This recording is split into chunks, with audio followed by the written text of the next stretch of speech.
გამარჯობა მეგობრებო, ეს არის ჩემი პირველი ვიდეო გაკვეთილი. მანამდე არაფერი არ ჩამიწერია და კურსის სახელი არის რთული JavaScript. ერთი ჩაწერა ამერია, მიკროფონი მქონია გათიშული და 1-10 წუთი ყოველად ვიბაზრე, მაგრამ ეხლა გიხსნით რას ეძღვნება, რა შალიშობ და რას ვაკეთებთ. ანუ ქართულ ბაზარზე მინდა რომ შემოვიტანო ახალი ვიდეო გაკვეთილები.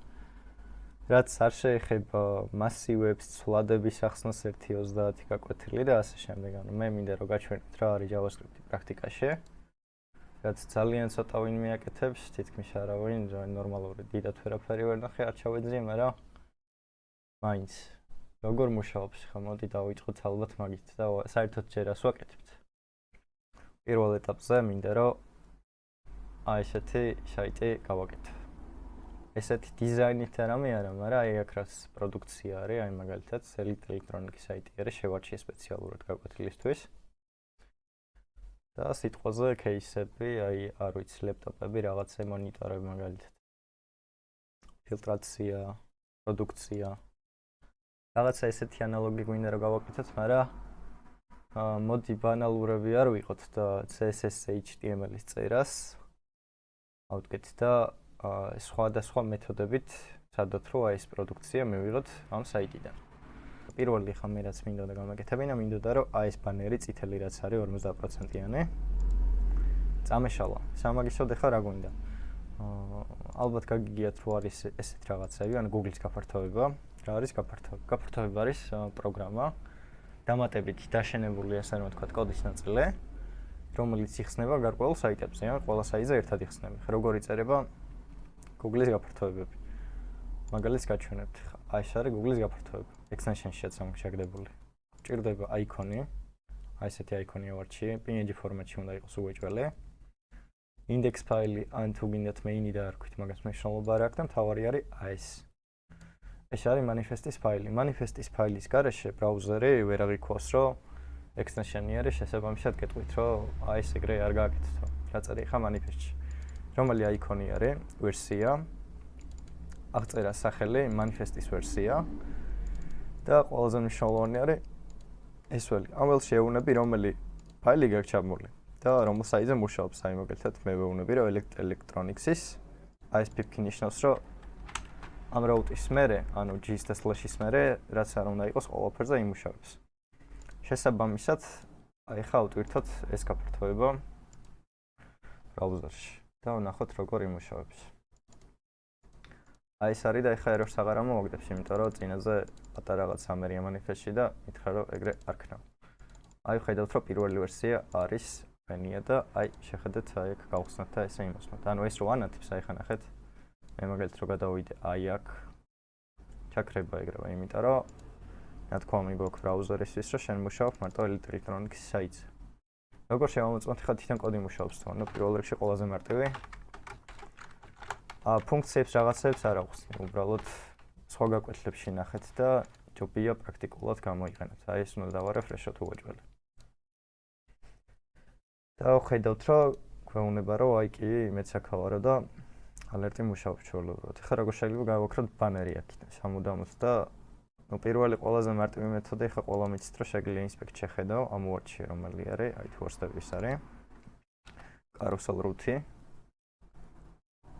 და უბრალოდ ეს რო წავშალოთ, წაიშლება, მაგრამ რო დაარეფრეშებ, მე უბრალოდ გაჩნდება უკან და ეს არ გვაწყობს. ეხლა ვეცადოთ რომ გავაკეთოთ ყველაფერი კოდით. ან დავწეროთ ფუნქცია მაგალითად.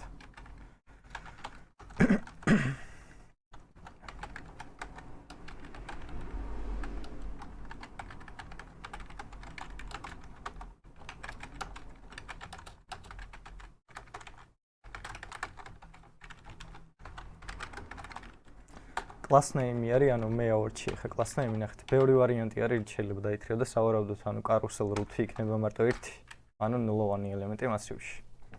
და const-ის წერას წესიერ ვერ შევეჩვიე. ესე.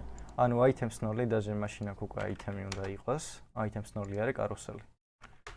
მე დავწეროთ if, იმიტომ რომ ხშირად აი დაშენებები Google-ის რაც არის, ყველაფერი if-ში უნდა კონდეს, რომ არ გაჭედოს თუ item-ი არის. item წერტილი remove გავაკეთოთ. ეხლა როდის უნდა გაიშოს ეს ფუნქცია? როგორც ვარიანტი გვაქვს ერთი ის რომ როცა ჩაიტვირთება დოკუმენტი ყველაზე სწორი არის. და მე რაც შევამჩნიე ნეტვორკი ცოტა შევანელე, ხა slow 4G-ზე ვარ.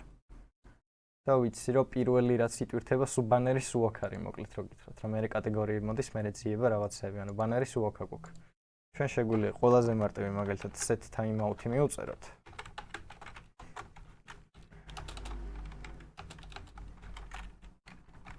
და timeout-ი რავი 100 მილიწამი იყოს, ну ძალიან ცოტა არის, ხო, 200 იყოს.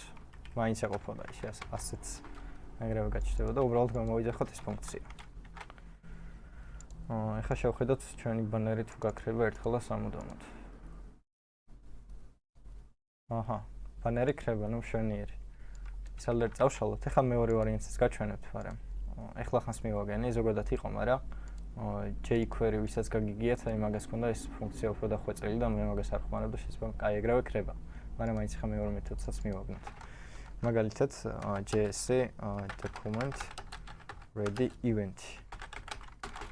Event-ის ახალი თუ მოვძებნით, სავარაუდოდ ეგრე უნდა ვიპოვოთ ხა ჩვენ. Event listener document loaded. ეს ერთი ვარიანტი და დოკუმენტი event listener-ი. Document content load event. აბა ნახოთ ეს როდის იჩდება, კაროჩე რა, ეხა რომელი უფრო სწრაფი არის, უბრალოდ ეგ მაინტერესებს. როცა დოკუმენტის კონტენტი ჩაიტვირთება, აქ შეიძლება სკრიპტების მოყვებოდეს და მაგით უფრო ნელი იყოს ვიდრე 200 მილიწამი, მაგრამ მაინც შევამოწმოთ. ახლა როგორ იმუშავებს ეს?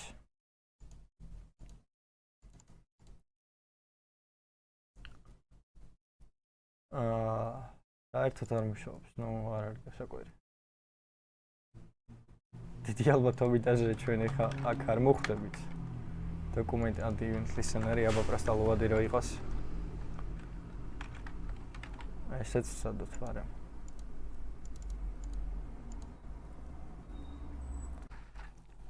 აი რადგან document ready-ით არ გამოვიდა, მაშინ ახლა ჩავასწოროთ კოდი და გავაკეთოთ ისე რომ სწორად იმუშაოს, ან ჩვეულებრივად ახაც მუშაობს, მაგრამ არის ერთი ხარვეზი, მაგალითად ახლა აქ რომ მივთითოთ 10 მილიწამი. დიდი ალბათობით ვივარაუდებ, რომ HTML-ი უფრო მალე ჩაიტვირთება. არა, ეგრევე შვება, ასწორებს. ანუ რას მივხვდი ხა იცი, როდესაც ეს ფაილი ეშვება, აი ეს სკრიპტი. დიდი ალბათობით, ანუ ბრაუზერში რაც გაფართოვება ყენდება სკრიპტი მიდის სადღაცას აი ამის დონეზე, რა, აი ბოლოს რა სკრიპტები არის დაყენებული. ანუ შესაბამისად, ჯერ HTML-ი იტვირთება, რაც არის. მაგითო წარე ხოლმე სკრიპტის ტაგებს ბოლოს, რომ აი HTML ჩაიტვირთოს და მერე წამოვიდეს სკრიპტი. მაგრამ რა ხდება ახლა იმ შემთხვევაში თუ სიტყვაზე აი ეს ბანერი იტვირთება იმაზე გვიან, ვიდრე ჩვენ გვიყენია set timeout-ი. ანუ ეს timeout-ი იმუშავებს ერთხელ. ცდის რომ წაშალოს ბანერი, ბანერს ვერ მიიღებს, if არ შემოვა. შესაბამისად remote-ს ვერ გააკეთებს და მეორჯერ აღარ ისავს. მოდი ახლა ვცადოთ ეს რაღაცა. მაგ შემთხვევაში გავართულებ ხო უბრალოდ იმიტომ რომ ესეც მაინც იცოდეთ რანაირად შეიძლება გააკეთოთ. ვარით არ გვინდა, მოდი let-ით იყოს. is removed. სვლადი შემოვიტანოთ და უდრეს false. ძალიან მარტივი არის. ანუ თუ item-ი გვაქვს და წავშლით, მაგ შემთხვევაში is removed იყოს true. და ვსე მორჩება და აქ set timeout-ის მაგივრად მოდი გავაკეთოთ მე set interval-ი. set interval-ი და იძახებს ამ ფუნქციას, მაგრამ მინუსი რა არის, იცი? ნახეთ დაჟე როგორ შეიძლება ახლა მაგალითად if თუ is removed-ი არის, თუ არ არის. არ არის. მაგ შემთხვევაში ასრულოს ფუნქცია. ეს. და ახლა როგორ ვქნათ იცი, მაგალითად ეს იყოს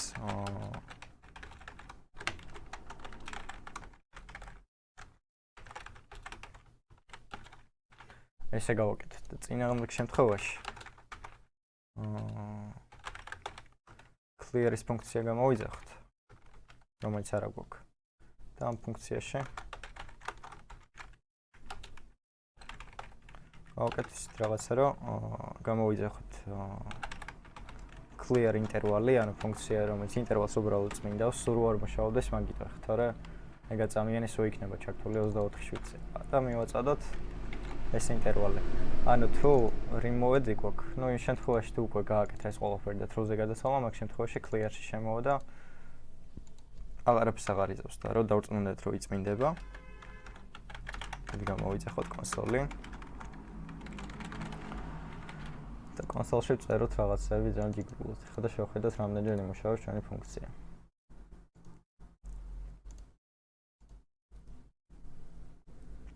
შვენიერი. გამოვიძახით ორჯერ და ორი საკმარისი იყო იმის, რომ წაეშალა პირველი იმ ეტაპზე, როცა წაშალა, შევარაუდოთ. და მეორეში უკვე clear-ი გააკეთე და რადგან ამას სულ ვიძახებთ, მას რა გამოიძახა და აი ეს კოდი მზად არის. კაი, ამაზე პირველი გაკვეთილი მორჩა. არ გემშვიდობებით, მალევე მეორეს გავაკეთებ, იმიტომ რომ უკვე მუღამში ვარ შესული. უბრალოდ დასაწყისისთვის საკმარისი იყო. მეორე გაკვეთილი იქნება ცოტა უფრო მეტი თეორია და შესაბამისად მეტი პრაქტიკა, მაგრამ რთული რაღაცები დაიწყება, მეგობრებო, ასე რომ მოიმზადეთ და წარმატებები სწავლაში.